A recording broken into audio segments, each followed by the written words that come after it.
We're going to do infinite limits today. First, I have to say that I'm super proud that 28 of you submitted a handwritten quiz to grade school with no problems. So that's my cheers to you all. Good work. All 28 of you. That has never happened before. So apparently my zero sympathies worked out, right? Okay. Your homework is due Friday. When you see the announcement today, I don't know if anyone checks the announcements, but maybe some of you do. After class every day, I put an announcement with the notes and the recording and the stuff. When you see the announcement today, we are part of a University System of Georgia collaborative that's doing this thing called the Mindset Learning Project. And so you'll see an announcement about that Mindset Learning Project today. Basically, this week, all they ask you to do is go take this little quiz on your mindset. And at the end of the quiz, it's going to give you a confirmation number. You'll enter that in and you'll get your free points for that. So it's only four activities for the whole semester, all about your mindset and how important your mindset is in learning mathematics. So that'll show up in the announcement today. I'll talk about it again on Friday, but that'll show up today. Okay, so we're going to talk about infinite limits and limits at infinity. And these are two different things, okay? So infinite limits are when the output of your function is going towards infinity or negative infinity, like a vertical asymptote, okay? And then limits at infinity are what happens at the edges of the function, like the end behavior, okay? So the difference between infinite limits and limits at infinity is where we're looking and what kinds of answers we're getting. So this picture here is dealing with infinite limits. And this picture here is dealing with limits at infinity. Even though they're the same picture, what we want to think about is what's happening in those arrows. So in this first picture on the left, we're considering what happens to this function 1 over x squared as x goes to 0. And if you notice, when you try to plug 0 in here, you're going to get 0 in the denominator. All those bells and whistles should be going off in your head saying something's wrong. It turns out that near x equals 0, there's a vertical asymptote. On the left of x equals 0, the function is increasing. It's going towards infinity on the left side of that vertical asymptote. On the right of x equals 0, it's doing the same thing. The function is increasing, going towards infinity on the right-hand side. So if I were talking about the two one-sided limits, limit as x goes to 0 from the right and limit as x goes to 0 from the left, I would say that both of these things are tending towards positive infinity. Even though infinity is not a number that we can ever reach, right? So it's okay to say that these limits do not exist. But there's a lot of different reasons that a limit does not exist. It could be that the two sides don't meet and it's broken, the limit doesn't exist. It could be that we're going towards infinity because there's a vertical asymptote. So instead of just saying that the limit doesn't exist, we're going to say this limit at 0 tends to infinity because the two sides are both going to positive infinity. Go ahead. Whenever an x is in the denominator, there's always going to be an infinite discontinuity. No. If there's a hole there, then we would say it could be a removable discontinuity. So remember, if the denominator is 0, you could get an asymptote or a hole. If there's an asymptote, you'll say it's an infinite discontinuity. If there's a hole, you'll say it's removable. So in this example, limit as x goes to 0, 1 over x squared, we could say does not exist. It gives us more information about our function, though, to say it does not exist because it tends towards infinity. So we're going to be as specific as possible and say this limit does not exist because it tends towards infinity. Okay? In contrast, if you look at these limits on the right-hand graph, now we're talking about what happens to the function as x goes to infinity and what happens to the function as x goes to negative infinity. What happens to this equation as the x values get really, really large, positively, and what happens as the x values get really, really large, negatively.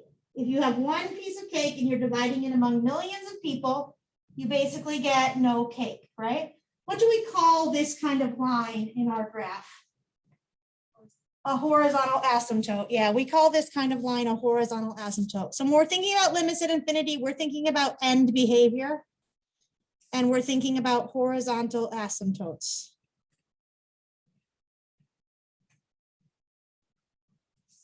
When you're thinking about infinite limits, you're thinking about vertical asymptotes.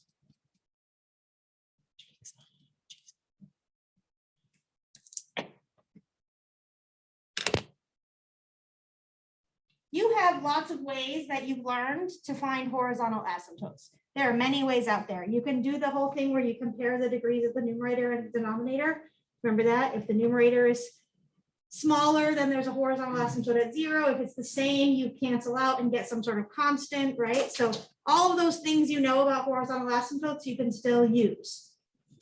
We're going to talk about one new technique to find horizontal asymptotes. If you like it, use it. Otherwise, stick to the one you knew before. A lot of this, though, you can do by just looking at the graph, right? Like if you look at the graph of 1 over x squared, you're going to be like, yeah, there's clearly a horizontal asymptote at 0, right? Sometimes it might be hard if the horizontal asymptote's like at 5/3. You're like, oh, that number's kind of hard to see. It's somewhere between 1 and 2, but I don't know exactly what it is.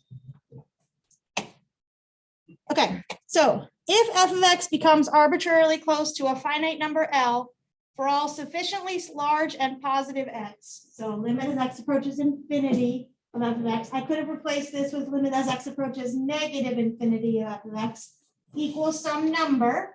Then we say the limit of f of x as x approaches infinity is L. In this case, the line y equals L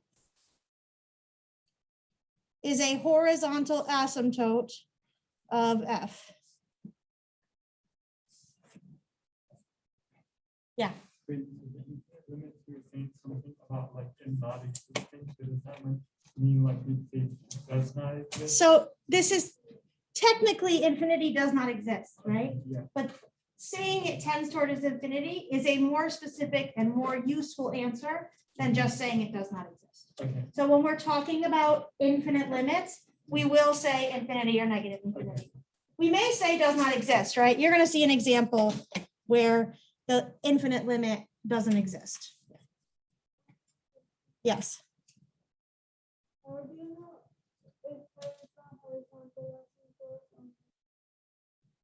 You look at the limit as you go to infinity. So you could look at the graph, you can compare the degrees of the numerator and the denominator.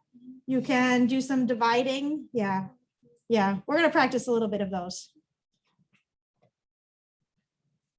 Okay, so if f of x grows, these are infinite limits. If f of x grows arbitrarily large for all x sufficiently close but not equal to a, we write limit as f of x approaches a of f of x is infinity. Notice that this is not a one-sided limit, right? This is a two-sided limit. So even though those two things don't meet, as long as both sides of the vertical asymptote are tending towards infinity, we'll say the limit is infinity. If on both sides of the vertical asymptote it's tending towards negative infinity, we'll say the limit is negative infinity. If one side goes up and one side goes down, then we'll say that limit does not exist. Those two infinite limits are not approaching one another. Okay, if they're both going up, you say infinity. If they're both going down, you say negative infinity. If one's going up and one's going down, you're going to say the limit does not exist. So something like this, infinity. Something like this, negative infinity. Something like this does not exist.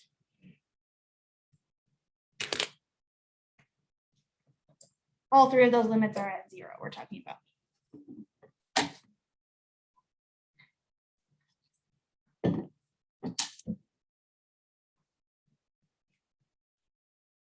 Okay, so we're going to try it graphically, and then we'll talk about what to do when we have equations. So here's a picture. And in this picture, they tell you that this graph has a vertical asymptote at x equals 3. They denote that with that dotted line. And at x equals 6, again denoted with that dotted line. Okay, so this graph has a vertical asymptote at x equals 3, and again at x equals 6. What it wants us to do is look at this graph and find some limits.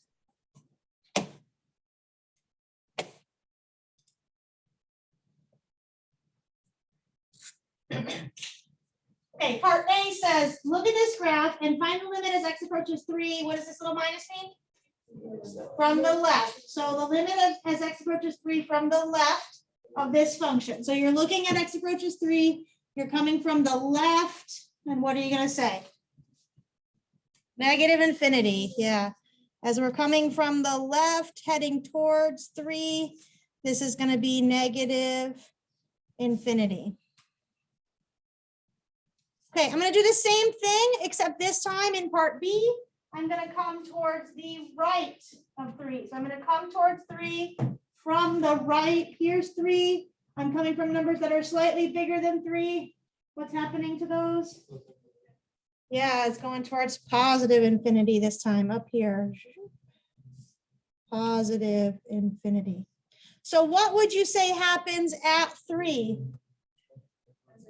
Does not exist. Yeah, because one of them is going positive, one of them is going negative. They're not going in the same direction. At x equals 3, you're going to say the limit does not exist.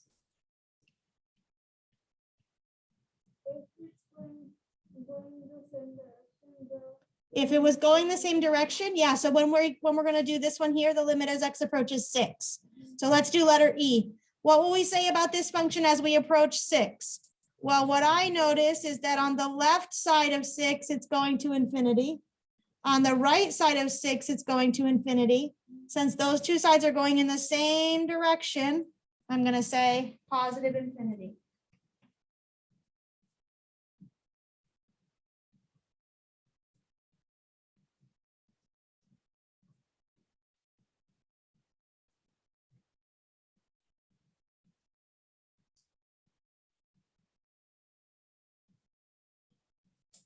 Okay, these last two, letter D and letter F, talk about the limit as x approaches negative infinity and the limit as x approaches positive infinity. So when you think about that, you should be thinking about the end behavior of this function on the right-hand side near positive infinity and on the left-hand side near negative infinity.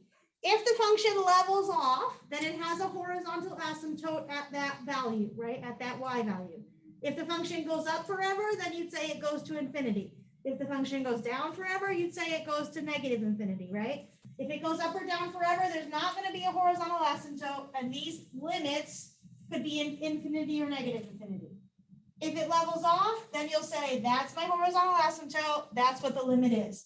So here in letter D, it says what's happening to the function as x approaches infinity. So what's the end behavior of this function on the right-hand side? Y equals 0, right? The y values approach 0. So this limit is going to be 0. And we're going to say that there's a horizontal asymptote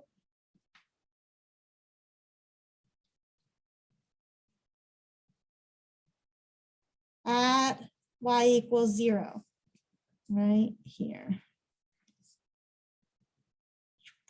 That. Okay, and then in letter F, I notice the same thing is happening, right? It's approaching 0 on that side too. It turns out that you can have functions that don't have the same horizontal asymptotes on each side. It can have a horizontal asymptote on the left and not on the right. One example of that function is like an exponential function, e to the x. If I was going to talk about this function, y equals e to the x. If you graph e to the x, he looks like this. Okay, everybody remembers e to the x looks like that. This will be one just like that. If I ask you this question, what's the limit as x approaches infinity of e to the x? And what's the limit as x approaches negative infinity of e to the x? What are you going to say? Yeah, as we approach infinity if we go toward the right-hand side, this is going up, up, up, up, up on the right-hand side, right? It's not leveling off. There's no horizontal asymptote on the right-hand side. So we would say this guy is infinity or does not exist. It rises forever, right? It rises on the right. If you were talking about end behavior with those words. But at negative infinity, we're talking about this side of the function. We would say 0. And so we would call this a horizontal asymptote at y equals 0, even though it doesn't happen at both sides, right? A horizontal asymptote is the end behavior on one side of the graph. It could be the case, like it was in our picture, that it happened on both sides, but it doesn't have to be. It could just be at one end.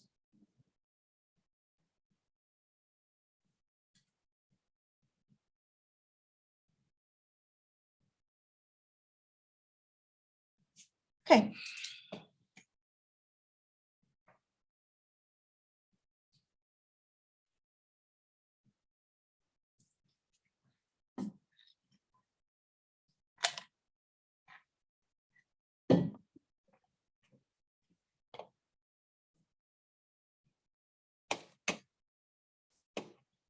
Okay, this guy says, show that this equation has a horizontal asymptote by finding the limit.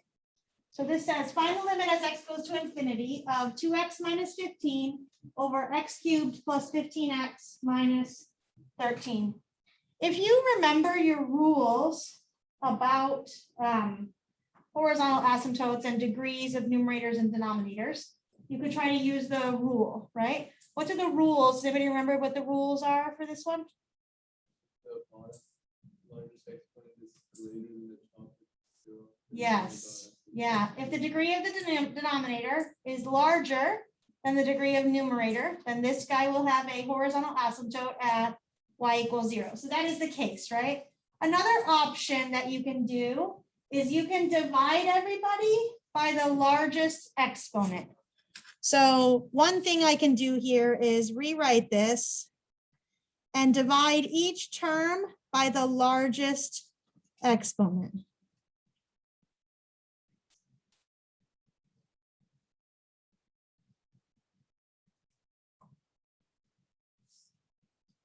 Okay, so when I simplify this first term, I get 2 over x squared. Second term, 15 over x cubed. First term in the denominator, I get 1. Second term, I get 15 over x squared and 13 over x cubed. In each of these cases where there's a number in the numerator and some power of x in the denominator, you want to think about it like you have 2 pieces of cake and you're dividing it among millions of people. How much cake are you getting? None. Yes, you have 2 pieces of cake. There are millions of people at your party. You're not getting any cake, right? Same thing here. You have 15 pieces of cake. There are more than millions of people, right? Because this exponent is even bigger. There are more than millions of people at your party. You're getting no cake. Anytime you have a number in the numerator and a power of x in the denominator, that's going to tend to 0 as x gets larger, right? The numerator is staying the same. The number in the denominator is getting bigger and bigger. That number is going to go towards 0. So all of these numbers are going to go towards 0.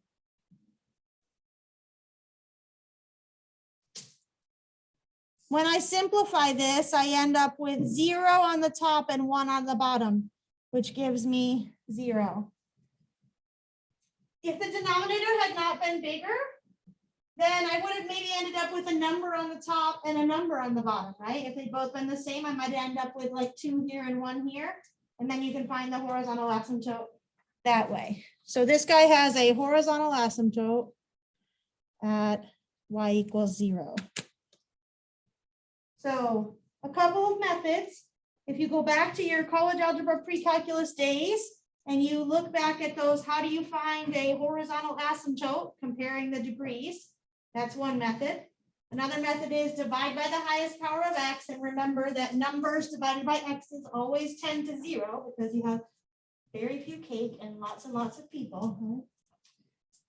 Or you could look at the graph. In this case, the graph would do very well, right? Because if I graph this function, let's see if I can.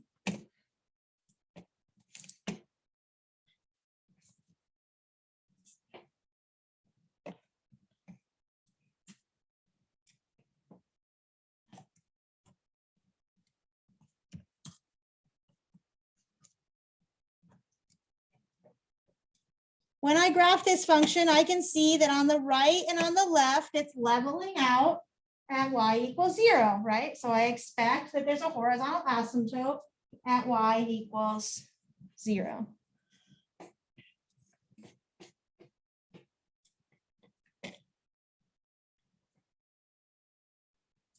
Okay.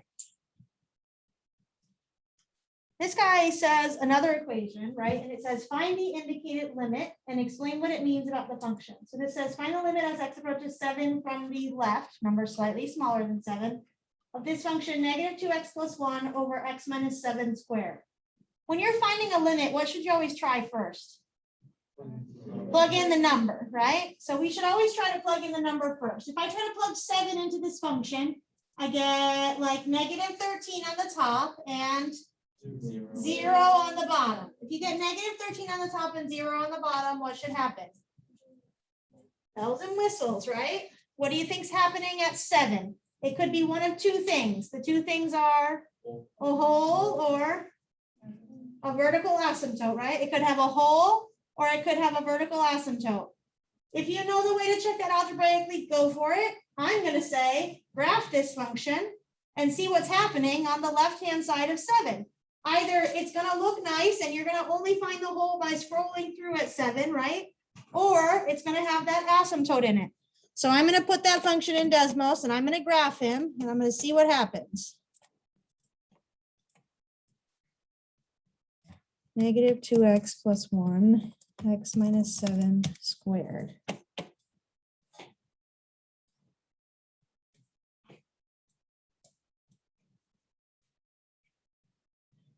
So here's 7, like here, yeah? Yeah, wait 2 seconds.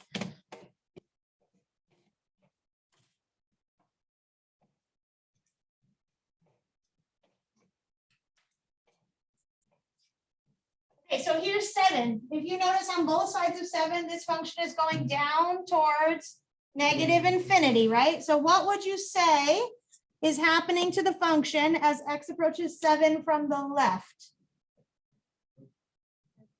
Yeah, you'd say that the limit is going to be negative infinity. As we approach 7 from the left, this is going down, down, down, down, down. The limit as x approaches 7 from the left is going to be negative infinity. What would you say about the limit as x approaches 7 from the right? Also negative infinity, yeah? What if I just didn't put any pluses or minuses on it and I said, what's the limit as x approaches 7? Still negative infinity.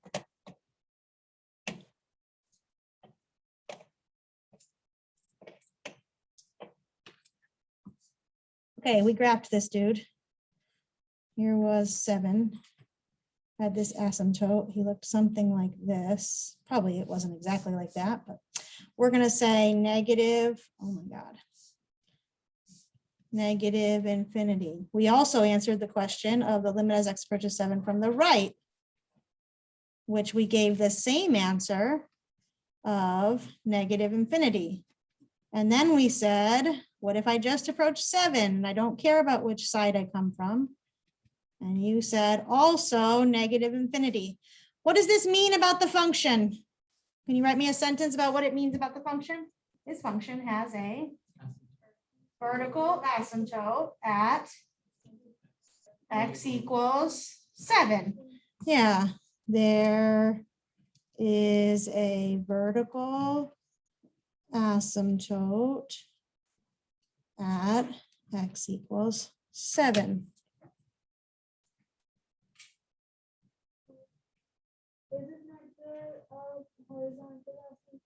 It has one as well, but this limit here doesn't tell us that. Yeah, if they'd ask us about the limit at infinity or at negative infinity, then we would say that tells us there's a horizontal asymptote. But because they're asking us what's happening near 7, they're specifically talking about that vertical asymptote. Welcome.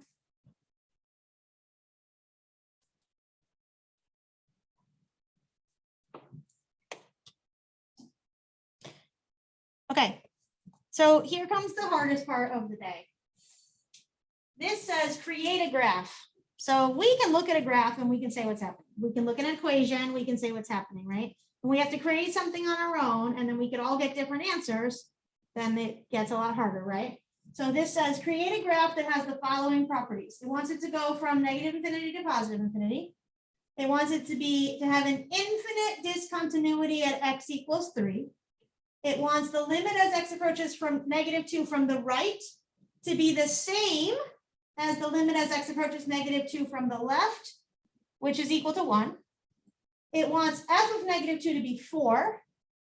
And it wants the limit as x approaches negative infinity to be negative infinity. And the limit as x approaches positive infinity to be negative infinity. So let's go through each of these conditions and talk about what they might mean about those x values. Because if we know what they mean, it's a lot easier for us to draw a graph that satisfies those, right? So let's look at each of these conditions and talk about what they mean. The first one says F has an infinite discontinuity at x equals 3. If I told you there was an infinite discontinuity at x equals 3, what might you say happens to the graph there? There's a vertical asymptote at x equals 3. So next to this, I'm going to write down vertical asymptote at x equals 3. Okay, so when I draw my graph, I'm going to put 3 here, and I'm going to put this dotted line to say, I know there's going to be a vertical asymptote there, yeah?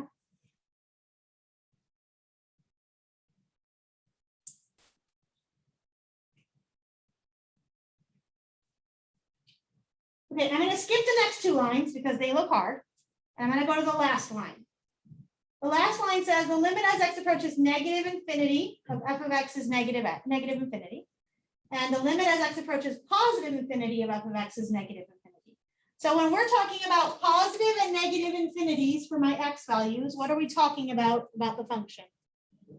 The end behavior. We're talking about what's happening to this function on the extreme ends, all the way on the left, the right, and all the way on the left, all the way on the left, and all the way on the right. Does this function have any horizontal asymptotes?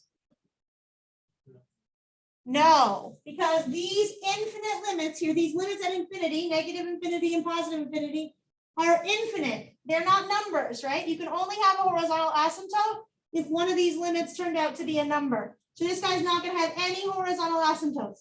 So over here on the left-hand side, what's going to happen to this graph? It's going to go down, down, down, down, down forever. That's that negative infinity. It's going to go down, down, down forever. Over here on the right-hand side, near x goes to positive infinity, what's going to happen to this graph? Same thing, down, down, down forever. So this last piece tells me that there's no horizontal asymptotes. And on the left, it's decreasing forever. And on the right, it's decreasing forever.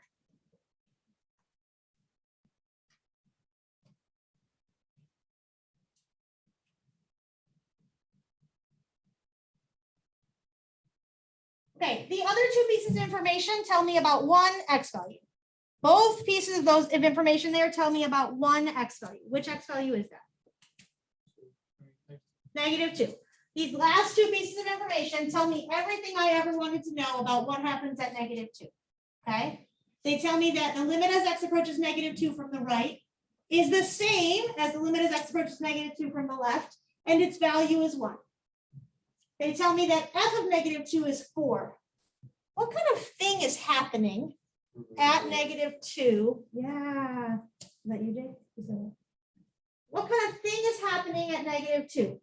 The limit from both sides is 1. So from both sides, it's meeting, right? The limit is 1. But at -2, the value is 4. So both sides are meeting at 1. The value is up here at 4. Jake says to us, those 2 things mean there's a removable discontinuity. Yeah, we're going to go to -2. We're going to put a hole at 1, and we're going to meet it on both sides. And we're going to put a filled-in circle up there at 4. So these 2 things together, I need both of them. I can't just use one of them. Tell me there's a removable discontinuity at x equals -2. Okay, -2. I'm going to put 1 here and 4 here. I need a hole here at 1. And as I'm coming from the left and the right, I don't know what I'm doing. I just know as I'm coming from the left and the right, I'm approaching this value of 1. And then that third piece of information tells me that there's a dot at 4. So this guy told me about the dot. And these 2 guys told me about this hole and the 2 sides of that hole. I don't know anything else about this function, right? I don't know whether it goes towards infinity on this side of the vertical asymptote or negative infinity on that side of the vertical asymptote. I can choose. Same thing over here. I don't know if this just goes up and comes back down. Does it go up and cross the x-axis and go this way? I don't know, right? This is what I know. Everything else you get to fill in yourself. So this is where you're like, oh, this sucks because we can all, there's not just one right answer, right? So one possible answer. One possible answer is, let's just connect these two lines. I'm going to make this guy go down like this, and I'm going to make this guy do this.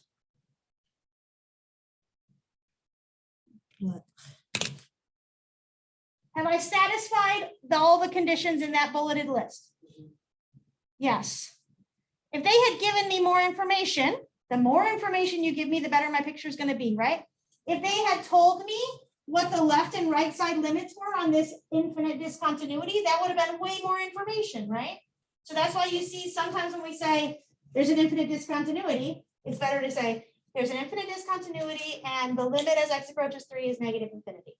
Or the limit as x approaches 3 from the right is positive infinity. Limit as x approaches 3 from the left is negative infinity, right? The more information you can tell us about a function and its graph, the better we're going to do at drawing the picture. This is one possible answer. We could draw another one, right? Let's see if I can. I can't. I could try. I'm listening. Not yet because I'm choking, but I'm ready now.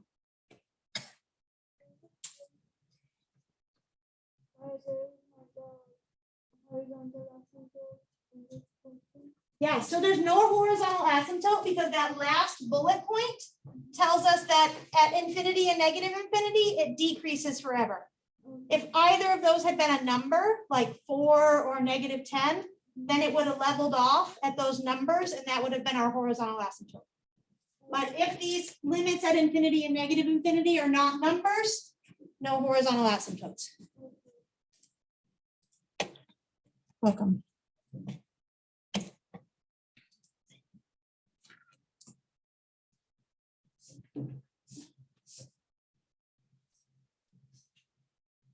Three, I'm drawing another possible answer. -2, 1, 4, this was here, this was here. These have to be down here, right? Okay, this time I'm gonna do this. Oh dear God. And it's fine. This guy's gonna go like this, and this guy's gonna do this. There's another possible answer, right? We don't know. Lots and lots of things. Lots of things can happen. Oh, that's the end of our day. It's a short day. I hope no one drives really far for this. I'm kidding. Okay. Stop recording.